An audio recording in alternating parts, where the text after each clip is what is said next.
traffico autostradale lungo la A4 pari ai numeri pre-Covid, così il dirigente della concessionaria autostradale Brescia-Padova oggi a Palazzo Balbi a Venezia. Scontro tra un camion e un'auto a Sandona di Piave, mamma e figlio di 1 anno trasportati in gravi condizioni all'ospedale di Mestre.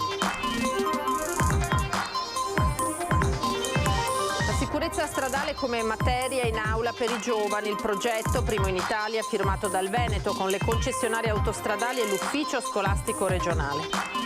Almeno 70 truffe in tutta Italia, 59 indagati, maxi operazione dei carabinieri con 3 persone che sono state fermate nel porto gruarese.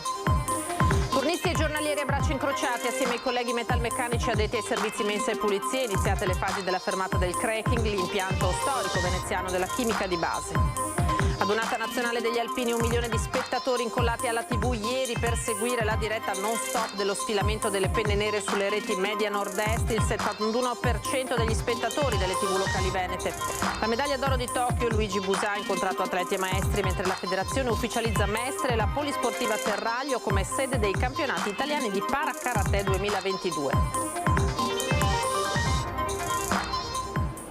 Buonasera, ben ritrovati in diretta con l'edizione di Venezia dei telegiornali di Antenna 3. Prima di cominciare con le notizie, vi ricordo l'appuntamento questa sera alle 21:15 con Ring e il quesito del sondaggio di questa sera. Vi chiediamo: a scuola e al lavoro con la mascherina è giusto secondo voi?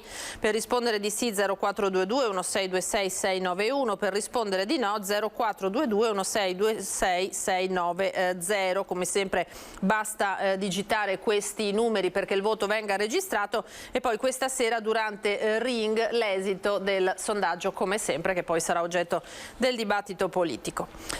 Nel 2022 il traffico autostradale lungo la A4 tornerà ai numeri pre-Covid, quelli del 2019, così il dirigente della concessionaria autostradale Brescia-Padova oggi a Palazzo Balbi a Venezia. Traffico in aumento lungo la A4 con il numero dei veicoli e mezzi che ha raggiunto e talvolta superato quelli pre-Covid del 2019, a dirlo l'ultima indagine condotta dalla concessionaria autostrada Brescia-Padova. Il 2022 più o meno è iniziato nella stessa maniera, siamo ancora un pochino sotto rispetto al 2019, ma sempre sulla componente leggera, mentre sulla componente pesante continuiamo a essere superiori al 2019. Già dal 2021 sostanzialmente il traffico è ritornato quasi a valori pre-pandemia. Nel 2021 siamo stati leggermente inferiori al 2019, noi come riferimento usiamo sempre il 2019 che è l'anno senza il Covid. E l'anno scorso abbiamo avuto circa un 9% in meno di traffico complessivo, però la cosa significativa è che abbiamo avuto un 13% in meno sul leggero, ma addirittura positivo sul pesante. Cioè in realtà il pesante è addirittura tornato a valori e ha superato valori pre-Covid. Segnale che mette in evidenza in particolare di come il traffico leggero al momento risenta molto anche del caro carburanti, che ha inciso tantissimo, e poi le abitudini sono cambiate, c'è lo smart working, c'è stato un afflusso turistico inferiore, però ottimisticamente diciamo che stiamo tornando ai valori pre-Covid. Si rafforza invece la circolazione del traffico cosiddetto dei mezzi pesanti. Il traffico industriale sta girando piuttosto significativamente. E con l'aumento del traffico autostradale tra tutti emerge infine un altro dato: la distrazione per l'uso del telefonino tra le cause del 50% dei sinistri mortali. Lo chiamiamo osservatori stile di guida. Praticamente con un'azienda specializzata su questo tipo di servizio facciamo un rilievo con postazioni fisse e mobili. Postazioni fisse sono come degli autovelox che controllano alcuni indicatori. Mobili banalmente è proprio una macchina che in maniera anonima gira lungo l'autostrada e rileva i comportamenti degli utenti. C'è stato uno schianto proprio nel pomeriggio sulla bretella Sandonano Venta, un'auto con a bordo una famiglia di Conegliano formata da papà, mamma e figlia di 1 anno e mezzo si è scontrata con un camion. Feriti in modo grave la mamma e la bimba, trasportati con l'elisoccorso all'ospedale di Mestre. I vigili del fuoco hanno messo in sicurezza la vettura, una Giulietta, e coadiuvato i soccorsi sanitari del personale del SUEM. Illeso l'autista del mezzo pesante. I carabinieri hanno deviato il traffico ed eseguito i rilievi del sinistro. Le operazioni di soccorso sono terminate. terminate dopo circa 2 ore. Queste le immagini purtroppo impressionanti. La sicurezza stradale approda anche sui banchi delle scuole del Veneto. Oggi la firma del protocollo regionale. Parte la nuova campagna regionale sulla sicurezza stradale con la novità dei messaggi veicolati in contenuti e percorsi didattici nelle scuole all'interno delle ore di lezione di educazione civica per oltre il 500.000 di studenti veneti. Il progetto riguarda tutte le scuole di ogni ordine e grado, quindi complessivamente e potenzialmente può raggiungere tutti i nostri studenti, sia delle scuole statali che paritarie. E in realtà il progetto cerca di mettere assieme competenze tecniche e contenuti, messaggi fondamentalmente da dare in tema di educazione stradale e modi comunicativi e didattici affinché questi contenuti arrivino efficacemente ai nostri studenti. Tornano così le auto accartocciate e incidentate fuori dalle discoteche e con esse anche gli spot shock con immagini inquietanti su come la distrazione alla guida possa rendere una persona anche meno amata.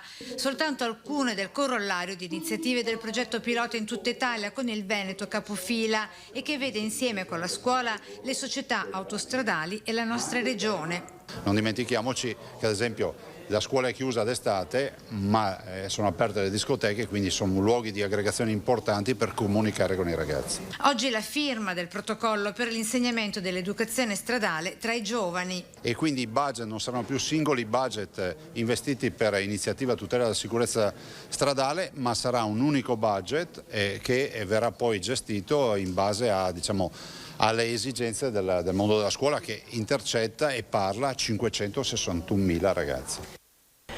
Da un'emergenza all'altra, perché allarme abuso di alcol tra i giovani del veneziano. E allarme per la crescita dell'abuso di alcol tra i ragazzi tra i 18 e i 24 anni. I casi di consumo problematico saliti dal 25% del 2019 al 37% del 2020 nel corso del lockdown, con una scolarità elevata e senza evidenza significativa di problematiche sociali o economiche. Così, secondo il report del SERD dell'ULSS 3 Serenissima, che ha fatto il punto sul problema nell'Alcohol Prevention Day della settimana scorsa, evidenziando come il fenomeno sia preoccupante anche nel veneziano e in tutto l'interland della città metropolitana. I dati dell'indagine hanno altresì messo in evidenza come l'abuso di alcolici riguarda in percentuale maggiore i maschi, con il 20,6%. Per loro, come per le ragazze, drink e bevande alcoliche sono spesso considerati una normale e una sana consuetudine, sia come aperitivo che come digestivo, specie dopo cena. 70 truffe invece in tutta Italia con 59 indagati, maxi operazione dei carabinieri con 3 persone che sono state fermate nel porto gruarese. A conclusione di un'indagine dei Carabinieri di Genova su una serie di truffe commesse in tutta Italia, sono stati eseguiti all'alba 59 arresti in diverse province, 3 persone fermate nel porto gruarese. L'inchiesta, coordinata dalla Procura di Napoli, ha permesso di smantellare 3 gruppi criminali. Il primo si occupava di compravendita di auto online, il secondo di orologi, auto e prodotti alimentari, il terzo di importazione di olio industriale. Gli indagati, di cui 46 in carcere e 13 ai domiciliari, sono accusati a vario titolo di falsità in titoli di credito e possesso di documenti falsi, sostituzione di persona, intercettazione e impedimento illecito delle comunicazioni telefoniche, irregolarità nella ricezione e stoccaggio finalizzata alla sottrazione dell'accertamento o al pagamento dell'accisa sugli oli minerali, riciclaggio e autoriciclaggio. 70 gli episodi di truffa contestati per un profilo illecito di circa 1,5 milioni di euro. Sequestrati denaro, immobili, società e distributori di carburante riconducibili ai principali indagati per un valore complessivo stimato intorno ai 2.700.000 euro, nonché un appartamento adibito a stamperia insieme a numerosi apparati informatici per la stampa professionale.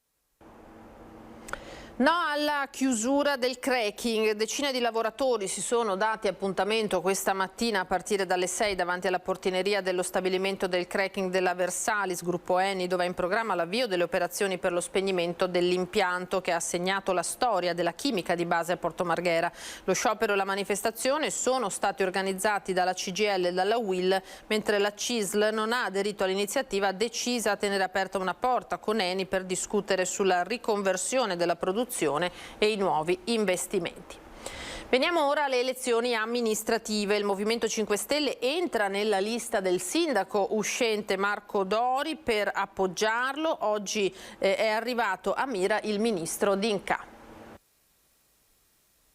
Dopo l'esperienza con Alvise Maniero, che a suo tempo ebbe la meglio sul candidato del PD, il Movimento 5 Stelle torna a Mira e lo fa appoggiando la candidatura del sindaco uscente Marco Dori con la visita del ministro D'Incà. Abbiamo conosciuto Marco Dori nel corso del tempo attraverso i nostri consiglieri comunali, Pieran e Sabrina Cervi, e abbiamo compreso quanto Marco Dori abbia una fortissima umanità, metta al centro Mira, abbia saputo anche mantenere le cose buone fatte attraverso l'amministrazione 5 Stelle che ha amministrato dal 2012 fino al 2017, e credo che in qualche maniera si sia creato un rapporto umano di collaborazione, di correttezza, e adesso possiamo continuare questo rapporto addirittura anche entrando nella lista civica di Marco Dori come Movimento 5 Stelle, appoggiandolo, perché siamo convinti che il lavoro fatto negli ultimi 5 anni vada portato avanti e per far sì che Mira diventi sempre di più un centro capace di essere esempio per il Veneto intero. Questo è un modello di allargamento della coalizione che si sta portando avanti in tante città del Veneto che adesso vanno al voto, Verona, Padova, Marcona e altri ancora. Quindi per noi è un rafforzamento, ma anche la continuazione di un percorso comunque di dialogo costante, di confronto sui temi che abbiamo avuto in questi anni di consigliatura. Tra i punti principali, i ponti e la Romea. Mira ha 10 ponti movibili che sono una grande problematica per il territorio, anche perché hanno un costo di 500.000 euro all'anno. Dobbiamo cercare di lavorare insieme, il governo centrale e Mira, con il comune, con Marco Dori, per risolvere questo annoso problema e dare a Mira delle strutture moderne da una parte e anche in qualche maniera che non impattano così pesantemente sulle casse del comune. Abbiamo dato disponibilità per 170 milioni di euro dal 2016 al 2020, importantissime risorse per la sua sicurezza, non basta ancora, bisogna continuare a investire sulla Romea. Cambiamo decisamente pagina, oltre 1 milione di telespettatori per il gruppo Media Nord-Est, dati di ascolto da record per le nostre emittenti che hanno seguito in diretta per oltre 10 ore lo sfilamento delle penne nere, ultimo atto della 93esima adunata nazionale degli alpini. Nel 2020 e nel 2021 ha partecipato attivamente alle iniziative proposte dalle istituzioni a causa della pandemia di Covid-19 con più di 1.000 volontari sparsi su tutto il territorio della provincia. Una diretta non stop seguita da 1 milione di telespettatori per le emittenti del gruppo Media Nord-Est che hanno seguito il lungo sfilamento delle penne nere a partire dalle 9 del mattino, realizzando così con oltre 10 ore di diretta il 71% di share di tutte le emittenti locali del Veneto. 100 anni con i nostri vecchi, altrettanti ci auguriamo con i nostri giovani. Su alla croce de barbaria, se tu sei spossente, tu vola via, ma quale radici ci sono tutte, qua la storia c'è tutta. Lo spirito di sacrificio e abnegazione dei nostri alpini, valori che da sempre veicolano attraverso il loro operato quotidiano nella comunità.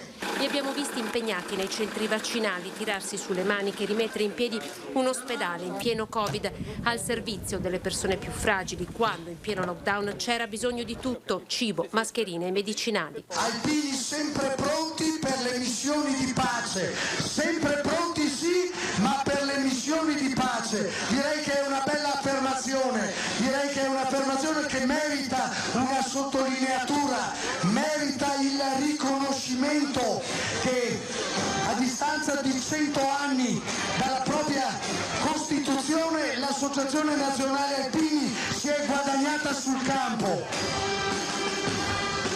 Il gruppo Media Nord-Est da sempre a fianco delle Penne Nere ha voluto raccontare passo dopo passo questo ritorno alla normalità, una donata finalmente in presenza, seguita da oltre 1 milione di telespettatori grazie alle televisioni del gruppo Media Nord-Est.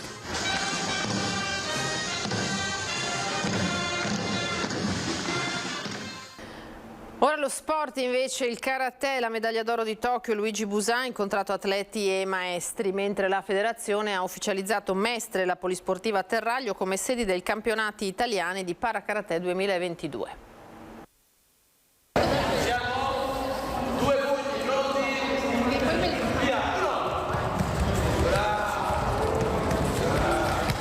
Un grande evento. Da un lato il campione olimpico di karate a Tokyo 2020 Luigi Busan, dall'altro i 200 atleti provenienti da tutta la regione con i loro maestri. Un momento dedicato all'inclusività, ma non solo. Guarda, sono molto contento, oggi per me è la prima esperienza per lavorare proprio ufficialmente con il karate paraolimpico, perché poi abbiamo fatto il mondiale insieme a 3 ragazzi, no, che hanno una sindrome di Down del parakarate, quindi già ci siamo addentrati in questo mondo e sono molto felice che ancora di più adesso si parla di questa unione, no, permettetemi di dire, questi ragazzi disabili e noi, che poi fra l'altro noi normali possiamo imparare moltissimo, anzi dobbiamo imparare moltissimo da loro. Un passo fondamentale saranno i campionati italiani di Parakarate 2022 che si svolgeranno proprio presso la Polisportiva Terraglio.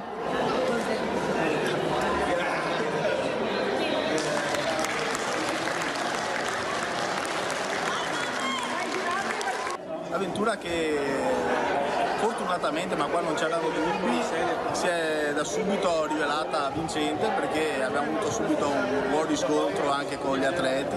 Ho iniziato da solo, poi sono arrivate altre persone, adesso siamo in 6-7 e abbiamo già partecipato anche ai campionati nazionali.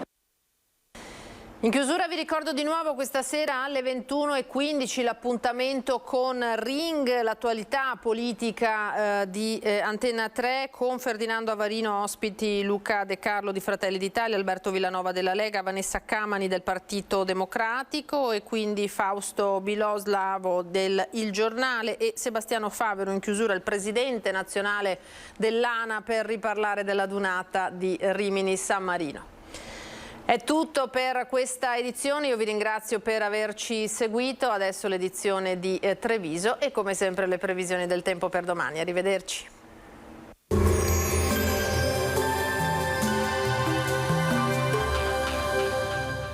Siamo aperti! Chef Alberto vi aspetta con la bontà dei suoi piatti e la sicurezza dei nostri locali. Locanda Pontestella al Borgo, a Casale sul Sile.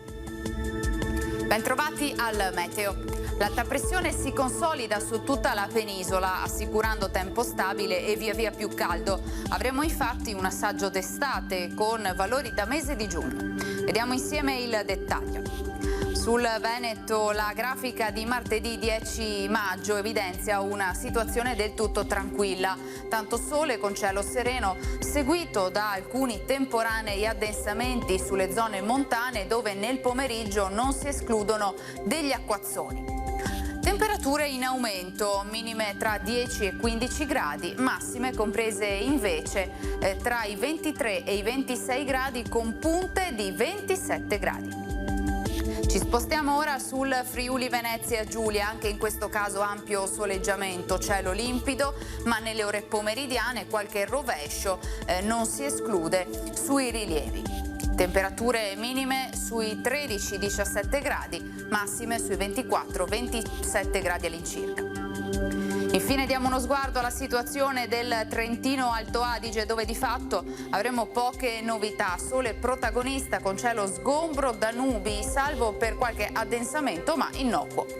Temperature minime intorno agli 11-12 gradi, massime sui 26 gradi. Dal meteo di Antenna 3 per ora è tutto, arrivederci al prossimo aggiornamento.